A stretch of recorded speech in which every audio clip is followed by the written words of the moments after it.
శివుడు లింగరూపం ఎందుకు కొలుస్తారు తెలుసుకుందాము. ఒకానొక కాలంలో ఈ లోకమంతా ప్రశాంతంగా ఉంది. భూమి మీద పూల పరిమళం, గాలి సుగంధం, దేవతల లోకమంతా మంగళం. అప్పుడు సృష్టికర్త బ్రహ్ముడు, స్థితికారుడు విష్ణుడు ఇద్దరూ తమ తమ పనుల్లో నిమగ్నమయ్యారు. కాని ఒకరోజు బ్రహ్ముడు విష్ణువుతో అన్నాడు, ఓ విష్ణో, నేను సృష్టించకపోతే నువ్వు ఏది నిలబెట్టగలవు? సృష్టి నాదే కాబట్టి నేను గొప్పవాడిని. విష్ణుడు చిరునవ్వు నవ్వి అన్నాడు, ఓ బ్రహ్మా, నువ్వు సృష్టిస్తావు కాని దాన్ని నిలబెట్టేది నేనే.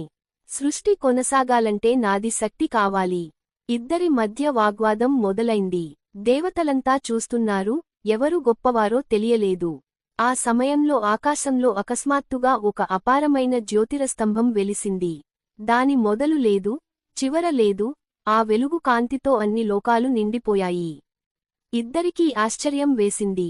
విష్ణు అన్నాడు, ఇది ఎవరిదో తెలుసుకోవాలి. అప్పుడు బ్రహ్ముడు అన్నాడు, నేను హంస రూపం తీసుకుని పైకి వెళ్తాను. నువ్వు పందిరూపం తీసుకుని క్రిందకి వెళ్ళు. విష్ణుడు వరాహ రూపం ధరించి పాతాళానికి దూకాడు. బ్రహ్ముడు హంస రూపం తీసుకుని ఆకాశంలో ఎగిరాడు. విష్ణుడు 1000 సంవత్సరాలు వెతికాడు, కాని ఆ జ్యోతి ముగింపు కనిపించలేదు. తిరిగి వచ్చాడు. బ్రహ్ముడు మాత్రం అహంకారంతో అబద్ధం చెప్పాడు. నేను చివర చూశాను. ఒక కేతకీ పువ్వు సాక్షిగా ఉంది. అప్పుడు ఆ జ్యోతి మధ్య నుండి శివుడు మహాజ్యోతి రూపంలో ప్రత్యక్షమయ్యాడు. శివుడు చిరునవ్వు నవ్వి అన్నాడా, ఓ బ్రహ్మా, నీవు అబద్ధం చెప్పావు. విష్ణువు నిజం చెప్పాడు. కాబట్టి నీకు పూజలలో స్థానం ఉండదు. విష్ణువు, నువ్వు నా భక్తుడు, నీవు పూజింపబడతావు.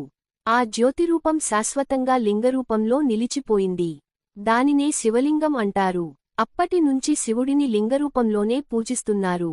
అదే రోజు మహాశివరాత్రి. లింగం అంటే లియతే గమ్యతే అనేన లింగం అంటే ద్వైతం లేని పరమశివుని సూచించే రూపం. శివలింగం 2 భాగాలుగా ఉంటుంది. కింద యోనిపీఠం శక్తిని, పార్వతీదేవిని సూచిస్తుంది.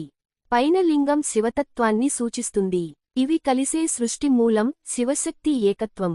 మనకు కనిపించే లింగం చిన్నదిగా ఉంటుంది కాని అది అనంత శక్తి కేంద్రం. దానిపై నీళ్లు పోస్తే మన మనస్సు చల్లబడుతుంది, అహంకారం కరుగుతుంది. ఆ చల్లదనం, ఆ ప్రశాంతతే శివతత్వం. ఒక యోగి చెప్పిన మాట ఉంది, శివలింగం చూస్తే మనలోని అహంకారం మృదువవుతుంది, మనసు శాంతమవుతుంది. శివుడు నిరాకారుడు. శివుడు నిరాకారుడు, రూపరహితుడు. ఆయనకు ఆకారం ఉండదు. ఆ రూపం మనసుతో అర్థం కాని పరమతత్వం. కాని మనిషి దైవాన్ని చూసి పూజించాలనుకుంటాడు. అందుకే ఆ నిరాకారాన్ని సూచించే లింగం రూపం ఏర్పడింది. శివుడు సృష్టి, స్థితి, లయ అనే 3 రూపాల సమ్మేళనం. ఆ త్రిపురసుందరి పార్వతీ శక్తితో కలిసి ఉంటాడు.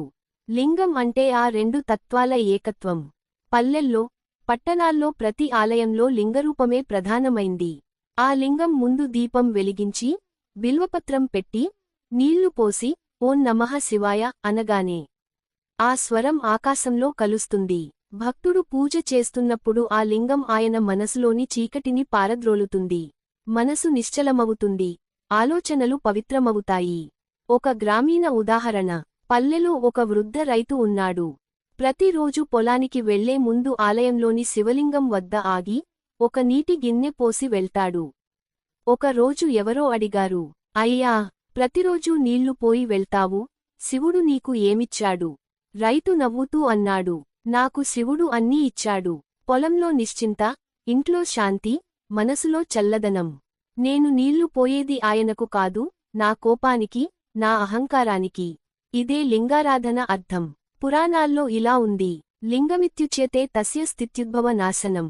అంటే సృష్టి, స్థితి, లయ ఈ 3 శక్తులు లింగంలోనే ఉన్నాయి.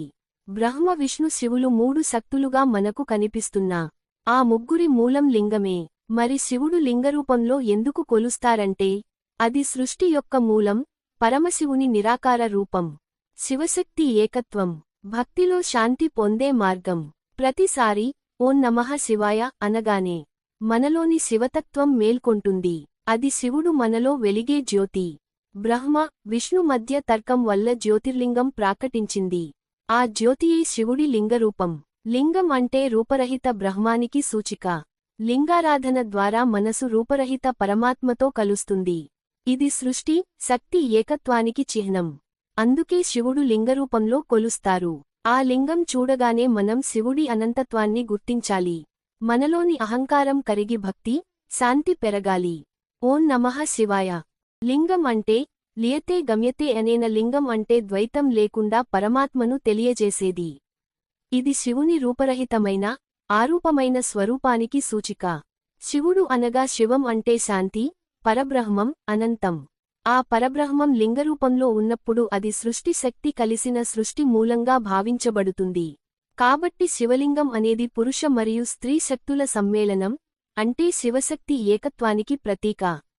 వృత్తాకార పీఠం శక్తిని సూచిస్తుంది. నిలువుగా ఉన్న లింగం, శివలింగం, శివతత్వాన్ని సూచిస్తుంది.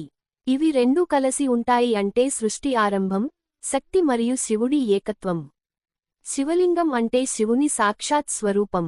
దీనిని ధ్యానించడం ద్వారా మనసు రూపం దాటి నిరాకార బ్రహ్మాన్ని గ్రహించగలుగుతుంది. అందుకే మహర్షులు, ఋషులు శివుని లింగరూపంలో ఆరాధించారు. పురాణాలలో చెప్పబడినట్లుగా లింగమిత్యుచ్యతే తస్య స్థిత్యుద్భవ నాశనం.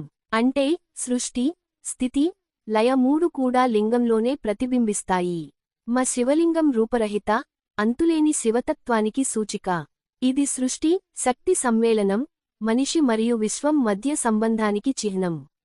లింగారాధన ద్వారా మనం రూపాన్ని దాటి పరబ్రహ్మాన్ని తెలుసుకోవచ్చు. దయచేసి సబ్స్క్రైబ్ చేయండి.